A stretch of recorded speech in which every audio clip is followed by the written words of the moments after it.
দাঁতের গোড়ার সঙ্গে লাগিয়ে ত হরফটি উচ্চারিত হয়। হরফটি পড়ার সময় একেবারে শক্ত করবা, আওয়াজ কেমন করবা? একেবারে শক্ত এবং মোটা, ঠিক আছে? এবং বাতাস বন্ধ। ওকে, দ তো তো তো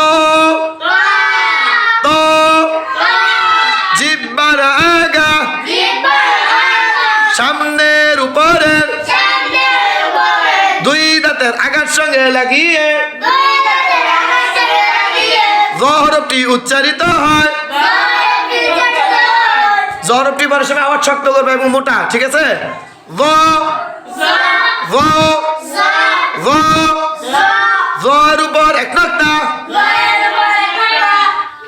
আইন কণ্ঠনালীর মধ্যখান থেকে আইন হরফটি উচ্চারিত হয়। আইন পড়ার সময় আওয়াজ নরম করে পড়বা। আইন আইন আইন খালি গাইন জিব কণ্ঠনালীর মধ্য কণ্ঠনালীর শেষ ভাগ থেকে কণ্ঠনালীর শেষ ভাগ থেকে গয়ন হরফটি উচ্চারিত হয়। গয়ন হরফটি পড়ার সময় আওয়াজ মিডিয়াম করবা এবং মোটা করবা, ঠিক আছে? গয়ন গয়নের উপর এক নক্তা আচ্ছা আলিফ টেনে পড়বা। গয়ন গয়ন গয়ন নিচের ঠোঁটের পাট সামনের উপরের